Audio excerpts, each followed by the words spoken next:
In this video, we'll be looking at pointers in C++. So before we look at what pointers are, let's briefly talk about variables. And when we started looking at variables, we said that the variable is simply an allocation of the computer memory to store a value. So when I create a value called, let's say, 8, a value called 8, 8 in C++ is what we call, it has a value called an integer. It's an integer, right? And I want to give it a name called num1, and I want to assign the value 8 to this particular identifier. So what I just created here is a variable called num1. And so anytime I call out num1, let's say I want to print it out, and I call out num1, is going to print out 8, right? So what the program did was that it created a space on its memory to store this particular value, right? So go ahead and talk about the memory in detail, not so much into details, but with reference to what we'll be discussing today. So the computer memory said that it has kind of stacks, and the stacks are of 8 bytes each. So let's say that we have stack 1, stack 2, stack 3, stack 4 in that order, and they are sequentially arranged, right? So stack 4 would always come after stack 3, and stack 2 before stack and stack 2 before stack 3, right? So when you create a value, let's say this variable, and the variable is stored in stack 2, then you can always reference stack 2. You tell the computer that give me whatever value is stored in stack 2. So it will give you that value, and you can also use the name that you gave to that value to call it. So there are two ways. You can call it by the room number, let's just say that way, by the room number or by the name of it, right? So because values are stored differently in different rooms. So let's say that I have 4 rooms here, and my value I created, it's going to store, let's say, 3 rooms. So the computer stores the value in these 3 rooms. If my value is going, let's say that's going to be 8 times 3, that's 24. That's 24 bytes, right? The amount of storage the variable stores is dependent on the data type that you use. And we looked at that in previous video, like these ones where we have signed, unsigned, short, long, all of these ones, they have different kind of storage capacity on the disk. So let's just stop all of these details and go to what exactly its point is. Right, so we've talked about the memory stacks and them being 8 bytes each, and if a value is more than 8 bytes, then it moves on to the next stack, right?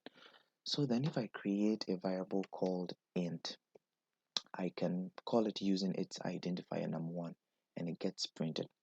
So cout, I call it by its identifier, and it's what we call num1, and it's going to get printed to the screen, right? And we get 8 in return for that. Now, what pointers do is that they allow us to output the memory location of the variable. So I only printed the value that I stored, but then I can tell the computer to give me the particular room in which it was stored. So I can do that by using the cout, and I use the ampersand, and it's called address of. So when you use the ampersand, this is how to tell the computer to print out the memory address of the value you have given it. So use the ampersand, and it's the address of and the variable that you have declared to store the value. So when we run this, we are going to get the address, the memory address of the value 8. So where exactly in the computer this variable was stored. So let's run this, and we should be getting an output, right? And I think that I'm jumped up, so let me just go ahead and use an end line here, endl. We run that, and now we have, this is our value and this is the memory address. Now take note, this is ending in 3c. Let's quit this and then run it again, and we see that it's ending in bc. So you see that it has changed. Now what we should learn from this is that the memory address is assigned to the value runtime, on runtime, not on compile time. So you want to prepare food, and you don't just start preparing food. You get the ingredients and the utensils you will need. So if you don't have a particular ingredient, let's say you don't have salt, you would have to look for salt before you begin cooking. If not, when you start cooking and you get to a point that you have to add in salt and you don't have salt, what do? You might end up preparing something you don't want. So it is better you don't start cooking when you don't have all the ingredients. So that's what a computer does. When we run this, when we build and run, when we build and run, the computer first compiles the program before it runs it. And when it is compiling, what it means is that it tries to get the ingredients, it tries to get the gadgets that it would need to run the program. So let's say that we make an error here, that we don't add a semicolon, and we run this, we tell the computer to cook the food. It will tell us that, watch out, this particular ingredient is missing, so come back here and add it. So we come back and add it, and let's say that we declare a variable, hey, or let's say num4. We declare a variable num4, but we did not give it data type or something, and we run it. It will tell us that, hey, there is something you have done here which is not right. Come back and correct it before I can cook the food for you. So that's compile time. It tries to get the details, it tries to get the gadgets of the task that you are asking it to perform. And when it gets all the gadgets and you ask it to cook, you ask it to perform the task, then it will go ahead and then execute whatever you have asked it to do, because it's got all the gadgets, it's got all the ingredients, right? So after it executes, and when it was executing or when it was cooking, then that is what we call the runtime. And it is that time that the memory address is allocated to the value. And that's why it's kind of changes, and it depends basically on the environment that you are using. It's not assigned by C++. That was so much talking over there, quite a deviation from what we were actually doing. So if I'm talking a lot, kindly tell me in the comment section, so I don't kind of always talk a lot, but just go straight to the point. Right, so right now we have printed out the memory address of the variable 8, or of the value 8. So that was printing out the address, and we can put this value in a variable, and we will do that later on. But right now what we just know is that we can output the address of a value by using the address of operator, or the ampersand, right? And now want to declare a pointer type, right? So let's just go ahead and do that over here. So what I want to do is, we now know that when I say ampersand num1, what this does is, this is the memory address of the value 8, and we printed that earlier. Now I want to put this memory address that would be returned into a variable, so that I don't always have to explicitly call it this way. I have to call it by its identifier. So how can I do that? I can create a variable. Let's call it pointer1. Pointer1. Right. So what I just did here is, we know that this will return the memory address, and I am allocating it to a variable. And now you don't just allocate it to a variable just as we have always been doing. Let's say int pointer1 to be equal to this. When we run this, we will be getting an error. The syntax is that you use, this is the basic syntax for a variable, but if you are putting the address of another variable into this, then you have to use the star operator over here. So after the data type declaration, and this data type declaration should always be the data type of the particular value you'll be storing. So this is an integer, and so the address, the pointer, should also be an integer. Now this over here, this variable is no longer called a variable, but what we call a pointer, and that's what we'll be learning today. So a pointer is a variable that stores the address of a value or of another integer. So let's go ahead and run this, and we should be getting the, whoops, we did not ask the computer to print it. Right, so let's just go ahead and then see out. We are seeing our pointer1, and we should be getting the memory address as it's shown over here.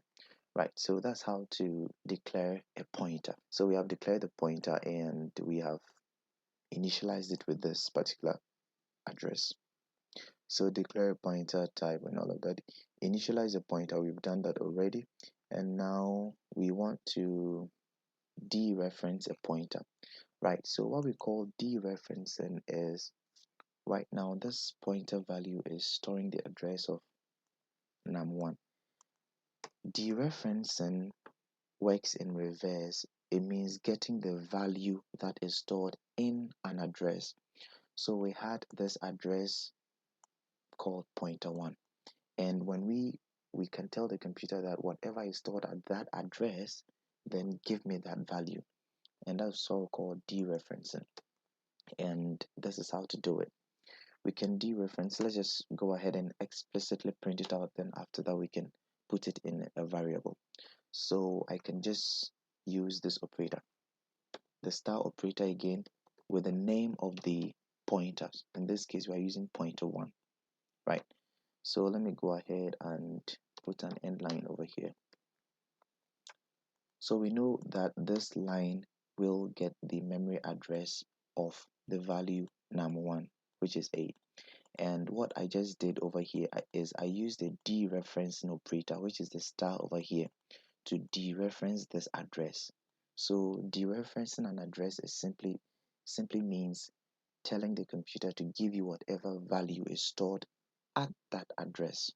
So let's go ahead and run this, and we should be getting the value 8. And if in case you don't know what I will be doing, please go back and check the previous video. I think we did a video on that. But I'll explain just superficially what I have done over here. So nl, and we have /n. So we know that the \t would issue a tab, and the \n would issue a new line. So instead of using end line over here, I can just say new line, and I can run this, and it's going to execute it as an end line. So let's just go ahead and run this, right? And it's worked the same way as before. So I just use the constant here to store these values, right? So now we want to look at pointer arithmetics. What we can do with pointers: we have created a dereference pointer over here and stored it as b. Now what we can do is you can just say that that value over there plus 67 and print out b, right? So we go ahead, run this, and now we have 75. So what we did was we took the address, whoops, right? We took the address of this particular variable, which was 8, and then we dereferenced that address and then added 67 to whatever was stored at that particular address. So we can perform various computations with this particular tool. So you can multiply, you can subtract, you can divide, because you are basically doing that to whatever value that was stored there. Now let's look at another technique over here. So I'll go ahead and clear out all this output, and now let's say that we just declared a variable called num1. We have not initialized it, and I want to have another one, num2. Maybe I should create another one, num3. Probably we might not be using it, right? So we have 3 variables and they're all integers. Now what I want to do is I want to create addresses for all of them. So I can have int with my star operator, and I want to call the first address for num1 p1, right? And then I would want p2 and I would want p3. We go ahead and run this to see if we get any error, right? No error. Good. So we go ahead and then we want to print out p1 and tab p2 tab p3. So now notice how I'm using the tabs over here. Technically I should have used this \t, but because typing this is way too cumbersome, I just decided to put a t instead, so you can store them this way. So let's just go ahead and run this. That was just by the way. And now we have 0 0 0. Why did it return 0? Because we did not assign any memory address to them. So let's just go ahead and then assign these addresses. So p1 was not was, but now we're doing it. So P1 is the memory address of num1. So we go ahead and put in num1 here, and then we want to assign and P2 to num2 and P3 to num3, right? And so we can then go ahead and run them to see if we'll get any output. And there is an error over here. It says invalid conversion from end to end. Why is that so? I'm missing the ampersand operator over there. So we go ahead and run this. Now we should be getting an output. Right, so these are the memory addresses. Right, so now we just want to, as you can see, we have not given values to these ones. So let's see out num1 to see what exactly is stored in there. In fact, let me just come down and do that. So we have cout num1. Let's run this, and we have not put in anything. So right, it's giving us 0 over here. So because we've not put in anything, right, so let's go ahead and then assign a value to this address. And how do we do that? We can dereference the address. So this is how to dereference an address. So we have dereferenced the address P1. So whatever is here is now a dereference form, and we want to equate that to, want to assign a value of 67 to that particular address, and that particular address was for value 1, num1. Note that we did not assign any value to any of these. So when we come down here to print num1, we should be getting 67 because we dereferenced it and then assigned this value to that particular place. So let's go ahead and run it, and we should be getting 67, right? And this is our 67 over here because we have told the computer that go to this particular address and put in this value in there, right? So we can come down as well and dereference the rest of them. So I'll dereference P2 and add in, okay, so I've dereferenced it and I'm equating it to 89. Let's do that first before any other thing. So I come down here and I want to P2, right? But before I should create num2, so we should be printing the value of num2 because we have dereferenced that one as well and put a value in there for it. So then after that I want to issue the tab and then print it, right? So we run this and we're getting 89. Good, so this is working perfectly. So let's create a third variable called val1, and we are telling the computer that dereference address 1. So when you dereference address 1, it should return the value which is stored in num1, which is going to be 67. To be sure of this, let's go ahead and then print out val1. Take note of this. The line of execution is we did not assign any value to any of these variables, and we came down here and printed out these are the addresses to num1, and then we came down here and told the computer that go to this particular address and put in the value 67 there. Then after that, we created a variable to store that particular value that was assigned, and we just want to print it over here, and it should be the same as this variable, right? So let's go ahead and run it, and we're getting 67, 67, right? So that's all good. So what we can do over here is we can multiply this one by 5 and then print it out. So we run this and we're getting the 67 multiplying 5. So that's how to do arithmetic operations with pointers. There is more to it, and we'll be looking at them in a bit.